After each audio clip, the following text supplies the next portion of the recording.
Dans le thème « L'appel d'Abraham », présentation du chapitre 4. Étude présentée dans The Present Truth le 28 mai 1896. Sous-titre: Un autel.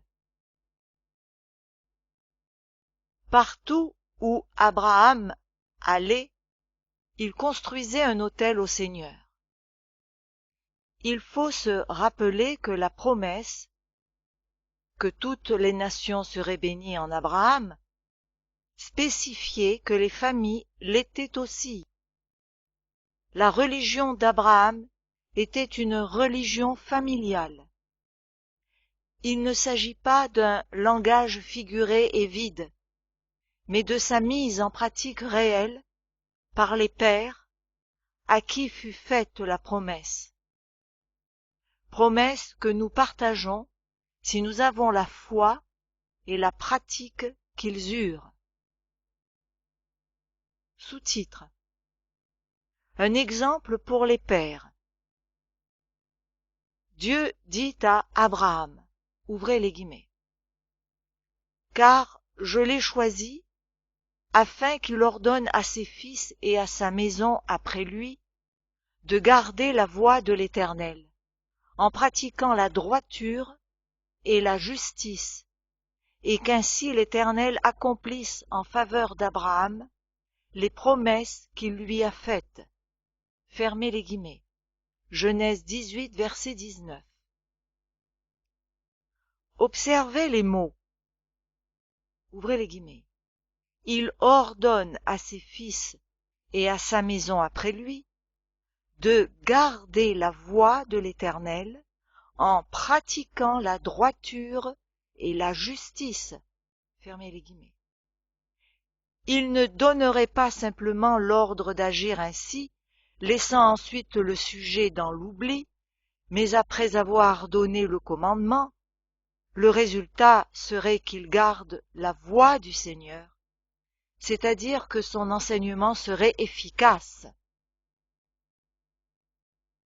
Nous pouvons être sûrs que les commandements qu'Abraham donna à ses enfants et à sa famille n'étaient pas durs ni arbitraires. Nous les comprenons mieux en considérant la nature des commandements de Dieu. Ouvrez les guillemets. Ces commandements ne sont pas pénibles, fermez les guillemets. 1 Jean 5, 3. Ouvrez les guillemets. Son commandement est la vie éternelle. Fermez les guillemets. Jean 12, 50. Celui qui désire suivre l'exemple d'Abraham en dirigeant sa famille avec des règles dures et arbitraires, et en agissant comme un juge sévère ou comme un tyran, en menaçant de ce qu'il va faire si ses ordres ne sont pas obéis et ses décisions exécutées, et pas avec un esprit d'amour, parce qu'elles sont correctes, mais parce qu'il est plus fort que ses enfants et parce qu'ils sont sous son pouvoir, a beaucoup à apprendre du Dieu d'Abraham. Ouvrez les guillemets.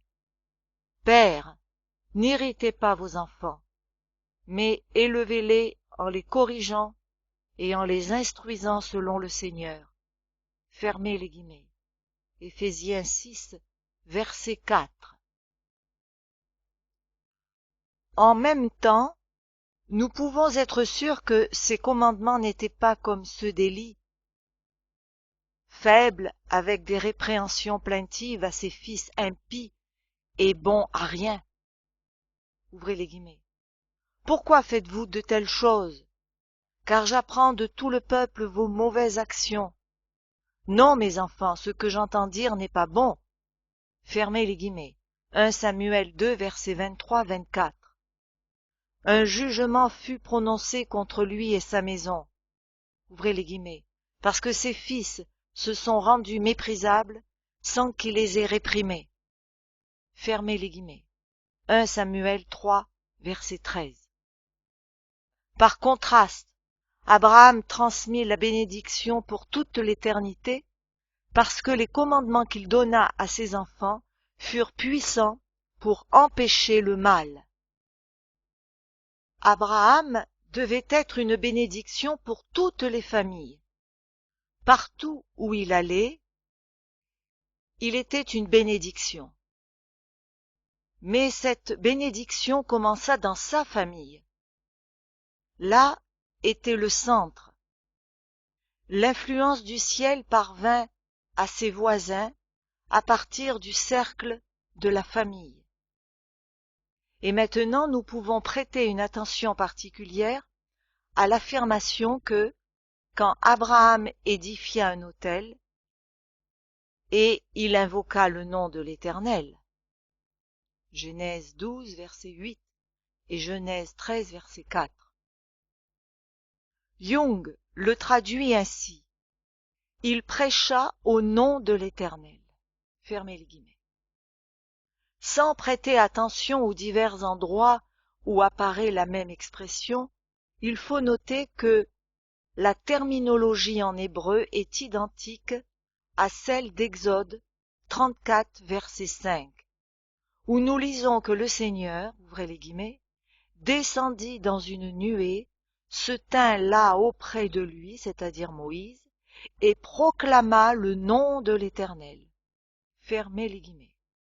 Donc, nous pouvons comprendre que quand Abraham édifiait l'autel familial, il n'instruisait pas seulement sa famille proche, mais qu'il proclamait le nom de l'Éternel à tout le monde autour de lui. De même que Noé, Abraham fut un prédicateur de la justice, voir 2 Pierre 2, verset 5. Dieu prêcha l'Évangile à Abraham et celui-ci le transmit à d'autres. Sous-titre: Abraham et Lot. Ouvrez les guillemets. Abraham était très riche en troupeaux, en argent et en or. Fermez les guillemets. Ouvrez les guillemets. Lot, qui voyageait avec Abraham, avait aussi des brebis, des bœufs et des tentes. Et la contrée était insuffisante pour qu'ils demeurassent ensemble, car leurs biens étaient si considérables qu'ils ne pouvaient demeurer ensemble. Il y eut querelle entre les bergers des troupeaux d'Abraham et les bergers des troupeaux de Lot. Les Cananéens et les Phéréziens habitaient alors dans le pays. Abraham dit à Lot: qu'il n'y ait point, je te prie, de dispute entre moi et toi, ni entre mes bergers et tes bergers, car nous sommes frères. Fermez les guillemets. Genèse 13, versets 2 et versets 5 à 8. Quand nous comprenons la nature de la promesse de Dieu à Abraham, nous pouvons comprendre le secret de sa générosité. Que Lot ait choisi la meilleure partie du pays ne supposait aucune différence quant à l'héritage d'Abraham. Ayant Christ, il possédait toutes choses. Sa préoccupation n'était pas centrée sur ses possessions dans cette vie présente, mais sur celle de l'avenir. Il acceptait avec reconnaissance la prospérité que le Seigneur se disposait à lui envoyer. Mais si ses richesses de cette vie étaient maigres, cela ne diminuait en rien l'héritage qui lui avait été promis. Il n'y a rien de tel que la présence et la bénédiction de Christ pour mettre fin à toute dispute ou pour l'éviter. Nous avons un authentique exemple chrétien dans la conduite d'Abraham.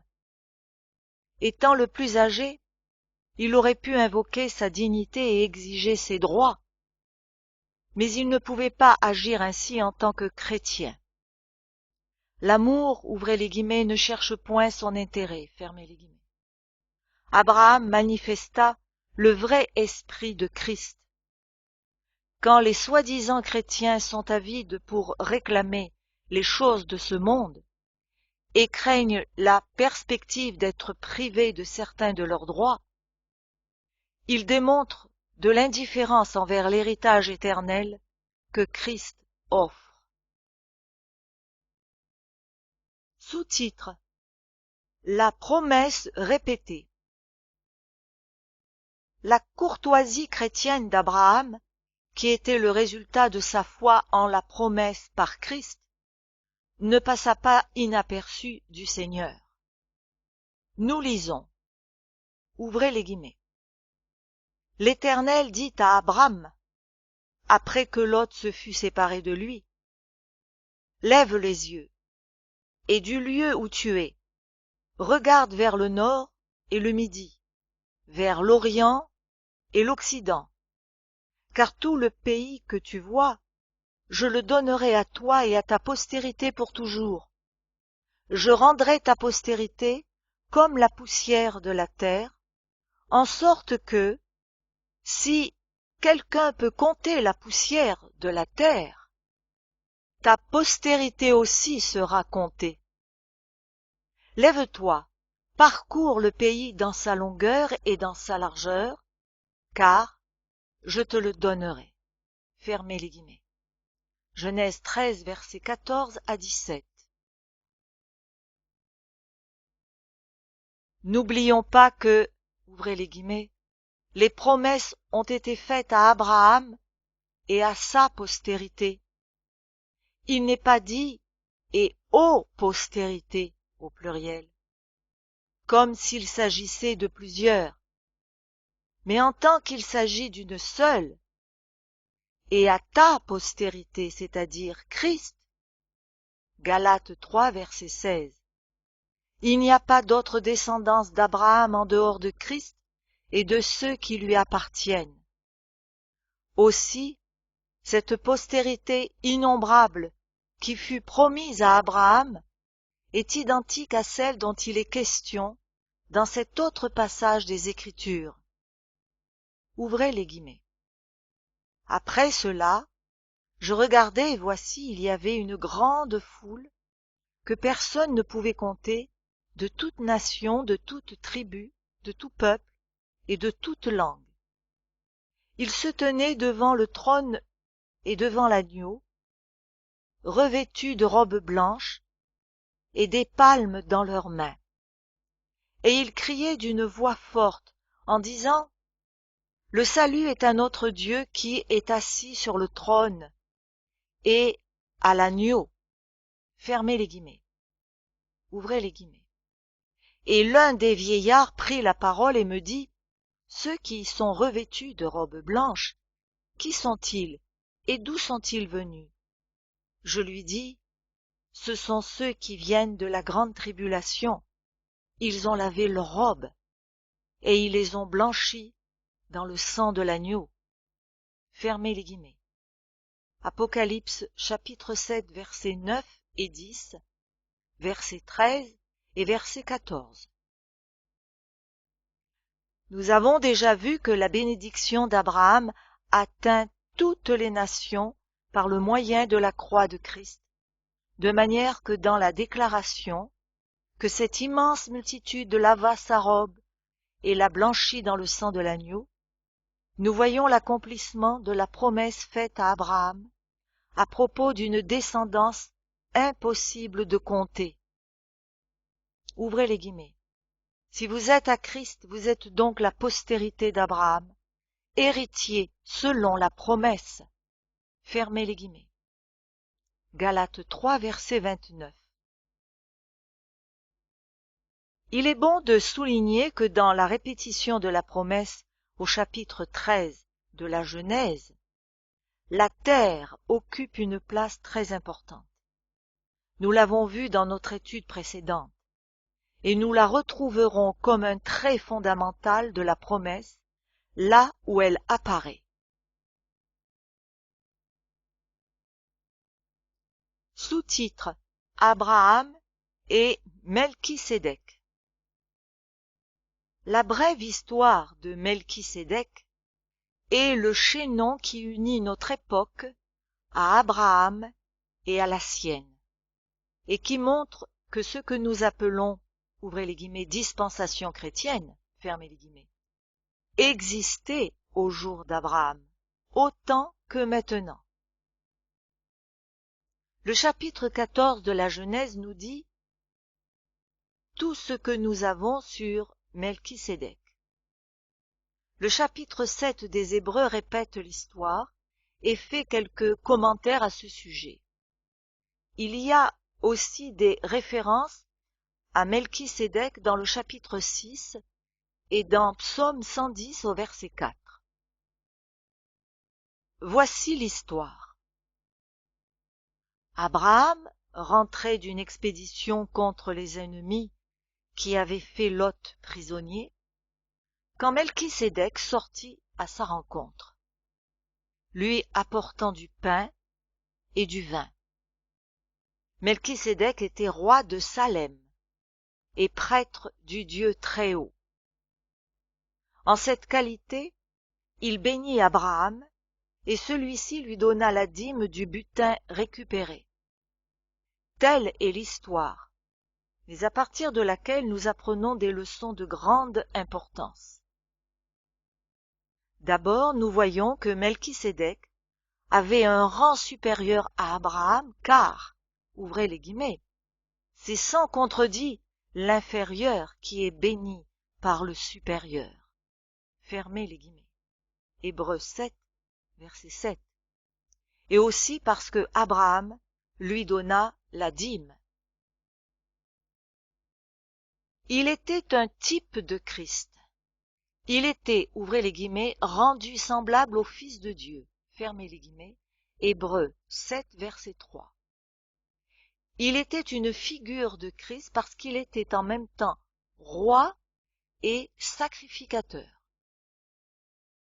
Son nom signifie roi de justice et Salem, dont il était le roi, signifie paix. Donc, il n'était pas seulement prêtre, mais aussi roi de justice et de paix. De Christ, il est dit, parole de l'Éternel à mon Seigneur, assieds-toi à ma droite, jusqu'à ce que je fasse de tes ennemis ton marchepied. Fermez les guillemets. Ouvrez les guillemets. L'Éternel l'a juré, et il ne s'en repentira point. Tu es sacrificateur pour toujours, à la manière de Melchisédek. Fermez les guillemets. Psaume 110, versets 1 et 4. Et il était appelé, ouvrez les guillemets, l'Éternel notre justice. Fermez les guillemets. Jérémie 23, verset 6. Les Écritures se réfèrent en ces termes à la royauté de la prêtrise de Christ. Ouvrez les guillemets. Tu lui diras, ainsi parle l'Éternel des armées. Voici, un homme dont le nom est Germe, germera dans son lieu et bâtira le temple de l'Éternel. Il bâtira le temple de l'Éternel. Il portera les insignes de la majesté. Il s'assiera et dominera sur son trône, et une parfaite union régnera entre l'un et l'autre. Fermez les guillemets. Zacharie 6, versets 12 et 13. Le pouvoir par lequel Christ, en tant que sacrificateur, fait la réconciliation pour les péchés du peuple est le pouvoir du trône de Dieu sur lequel il est assis. Mais le point principal en référence à Melchisédek est qu'Abraham vécut sous la même dispensation que nous. La prêtrise était alors du même ordre que maintenant. Nous ne sommes pas seulement les enfants d'Abraham, mais aussi de la foi. De plus, notre souverain sacrificateur, qui monta aux cieux, a été fait par un serment de Dieu, souverain sacrificateur pour toujours, selon l'ordre de Melchisédek. Ainsi, dans un double sens, il est évident que, ouvrez les guillemets, si vous êtes à Christ, vous êtes donc de la postérité d'Abraham, héritier selon la promesse. fermez les guillemets. Ouvrez les guillemets. Abraham, votre père, a tressailli de joie de ce qu'il verrait mon jour. Il l'a vu et il s'est réjoui. Fermez les guillemets. Jean 8, verset 56. Donc, Abraham était un chrétien comme tous ceux qui ont vécu depuis la crucifixion de Christ. Ouvrez les guillemets. Ce fut à Antioche que, pour la première fois, les disciples furent appelés chrétiens. Fermez les guillemets. Acte 11, verset 26. Mais les disciples n'étaient pas différents après qu'ils furent appelés chrétiens de ce qu'ils étaient avant. Quand ils étaient connus simplement comme juifs, ils étaient déjà chrétiens comme ils l'étaient après avoir été appelés de cette manière. Le nom n'implique pas grand-chose. Ils furent appelés chrétiens parce qu'ils étaient disciples de Christ. Mais ils suivaient Christ même avant d'être appelés chrétiens. Abraham, des centaines d'années avant l'époque de Jésus de Nazareth, fut précisément ce que serait chaque disciple à Antioche qui fut appelé chrétien, un disciple de Christ. Tous les chrétiens et personne d'autre qu'eux sont fils d'Abraham. Vous noterez que dans le 7e chapitre des Hébreux, il est question du cas d'Abraham et de Melchisédek, comme preuve que payer la dîme n'est pas une ordonnance lévitique. Bien avant que Lévi ne naisse, Abraham payait la dîme, et il l'a payée à Melchisédek, dont le sacerdoce était un sacerdoce chrétien. Donc ceux qui sont en Christ sont fils d'Abraham et donneront aussi la dîme de tout. Il faut noter que la dîme était quelque chose de bien connu à l'époque d'Abraham. Celui-ci donna naturellement la dîme au prêtre de Dieu. Il reconnut le fait que la 10e partie appartient au Seigneur. Le registre du Lévitique n'est pas l'origine du système des dîmes, mais la simple constatation du fait. Même l'ordre lévitique paya les dîmes à Abraham. Hébreux 7, verset 9. Nous ne savons pas quand cette institution fut donnée à l'homme pour la première fois, mais nous voyons qu'elle était bien connue au jour d'Abraham. Dans le livre de Malachie, qui est surtout adressé à ceux qui vivront juste avant que le retour de l'Éternel arrive, ce jour grand et redoutable, au chapitre 4 verset 5, il nous est dit que ceux qui retiennent les dîmes volent l'Éternel. Il y a aussi un autre point à remarquer. Si vous êtes observateur, le fait que Melchisédek, roi de justice et de paix, et prêtre du Dieu Très-Haut, apporta à Abraham du pain et du vin, qui sont les emblèmes du corps et du sang de notre Seigneur. On pourrait déduire que le pain et le vin avaient pour objet de subvenir aux besoins physiques d'Abraham et de ses compagnons. Mais ceci ne diminue pas la signification du fait.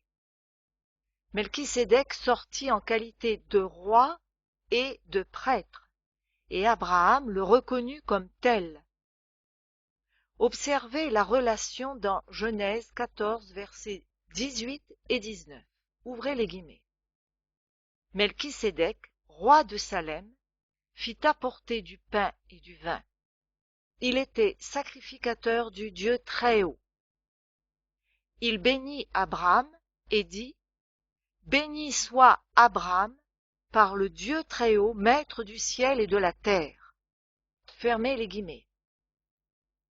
Il est évident que le pain et le vin que lui offrit Melchisédek acquéraient une signification spéciale par le fait qu'il était prêtre du Dieu Très-Haut. Les Juifs du temps de Christ se moquèrent de son affirmation qu'Abraham tressaillit de joie de ce qu'il verrait le jour de Christ. Ils ne pouvaient en voir aucune évidence. Et nous, Pouvons-nous voir dans cette transaction une évidence qu'Abraham vit le jour de Christ, qui est le jour du salut?